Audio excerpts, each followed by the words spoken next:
Assalamualaikum po, Ustad. Tanong ko po, nangyayari po ba ang pangkukulam at paano nyo po malalaman na kayo ay nakulam? Kung ang isang sakit na hindi gumagaling o walang finding sa ospital, ang gagawin po ng ibang Muslim, lalo na yung mga taga Sambuanga, lalapit po sila sa manghuhula at sasabihin po ng manghuhula na ikaw ay nakulam ng kamag-anak na naiinggit sa iyo or galit sa iyo.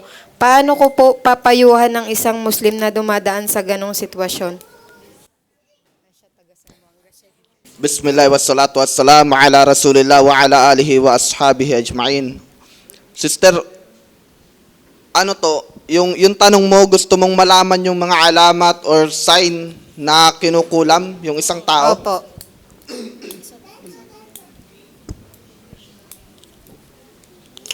Isa sa mga sinulat ng mga ulama, dahil laganap talaga yung gawain na yan dun, mga kapatid sa pananampalatayang Islam. Yung kulaman, minsan na kapag dahil sa kagustuhan mo sa isang babae na lalapit ka ngayon sa isang imam, imam, paliguan mo nga ako. Ano yung papaligo ko sa'yo? Yung pampagwapo. Allahu Akbar. Para pagkatapos ng paliguan, dadaan siya ngayon sa may babae. Tapos pag nakita siya ng babae, may in love. Allahu Akbar. Magmamahalan sila sa loob ng kasinungalingan. Yun yung parang ano doon. Isa sa mga sign ng mga kinulam yung isang tao, sister, ito. Yung parang halos gabi-gabi na, alam yung nananaginip kayo ng parang nahuhulog kayo? Yung parang nahuhulog ka sa building na minsan masusuntok mo yung tatay mo sa ulo eh. Nararamdaman nyo mga brother? Isa sa mga sinabi ng mga ulama, tapos meron pa akong nakita doon na, nakita talaga ng dalawang mata ko na kinulam yung cause of death niya, hindi malaman hanggang sa ngayon. Tapos, nabubuhay pa siya, punong-puno ng kuto, napakarami na hindi namin malaman kung bakit. Tapos hanggang sa nung namatay na siya, ako yung nagtakip nung mukha niya. Mga 10 seconds lang, binuksan ko ulit. Pagbukas ko, napakaraming tuldok ng mukha.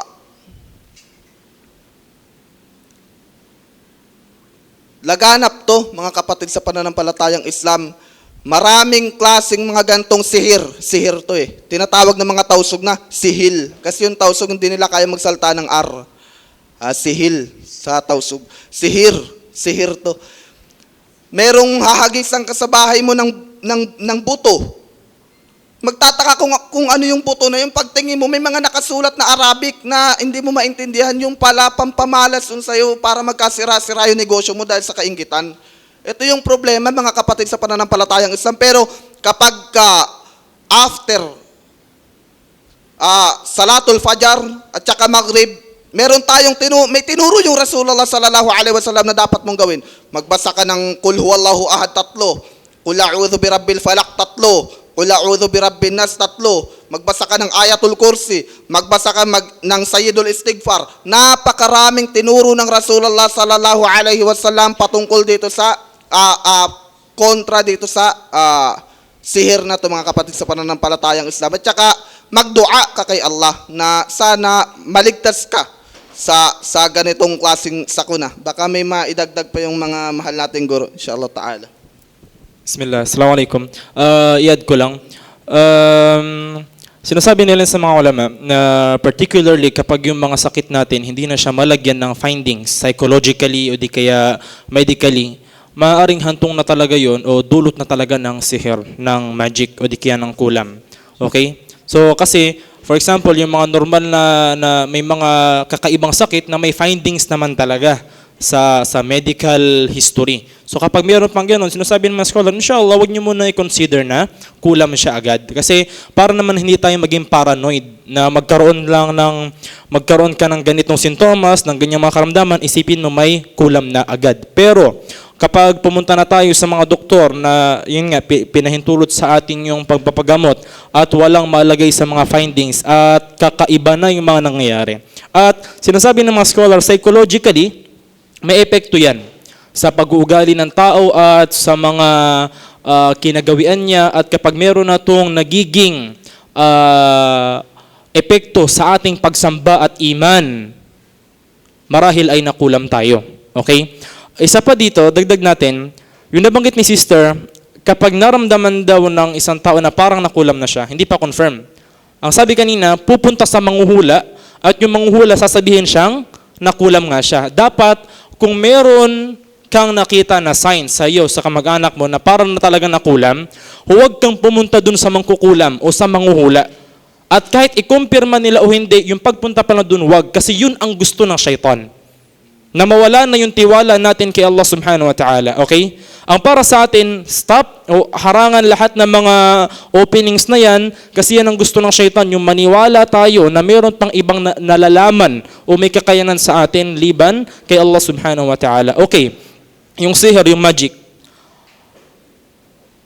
وَمَا يُضَرُّونَ بِهِ مِنْ أَحَدٍ إِلَّا بِإِذْنِ اللَّهِ. Yan ang sinabi ni Allah subhanahu wa ta'ala sa ilang talata ng Quran, na walang mapipinsala yung mga syaitan, yung mga mangkukulam, yung mga manghuhula na yan, na mga tao, na mga jinn, sa mga mananampalataya, wala silang mapipinsala liban sa ipahintulot din ni Allah. At yun na yung magiging pagsubok para sa atin. Okay? So, ibig sabihin, ang paniniwala natin nito, kung meron mang nangyari sa atin, halimbawa, na kulam, hindi yun dahil sa lakas ng syaitan, hindi dahil sa lakas ng manghuhula, kundi pinahintulot ni Allah yun pa rin sa atin para maging pagsubok. Okay? Then, ang para sa atin, kung meron ganyan, yung ruqya, i-maintain natin yung ruqya, at para malayo, para prevention naman, medication yung ruqya. Okay? Medication natin yung ruqya. Prevention naman yung mga adhkar na nasabi kanina. Okay? Sa umaga, sa gabi, may mga adhkar tayo. At inaalala ko yung sinabi ni Imam Ibn al-Qayyim, rahimahullah ta'ala, aabot sa punto na kapag naging makapal, yung naging pananggamo mula sa mga ganyang uri ng kulam, mga ain, mga evil eye, kapag naging makapal, maaaring hindi kanila tamaan, insyaAllah. Sa pahintulot yun ni Allah subhanahu wa ta'ala. At higit pa rito, sabi niya, kung magiging talagang matuwid na mananampalataya yung isang tao at pinanatilan niya yung mga dhikr, mga adhkar, umaga at gabi, baka kapag merong nais ng mga mangkukulam, mga syaitan na pinsalain ka, ay bumalik yun sa kanila. So babalik ito sa ugnayan pa rin natin kay Allah subhanahu wa ta'ala at sa pagsubok ito sa ating pananampalataya. Allahu a'lam.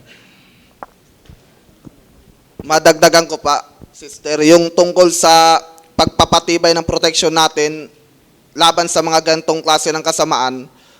Merong isang sinasabi doon na matandang babae na napakalakas na magsadaka, mapagbigay sa tao, sumasamba kay Allah subhanahu wa ta'ala, hanggang sa nabalitaan ng lahat na yung babae na yun, nangyari ito sa Zamboanga,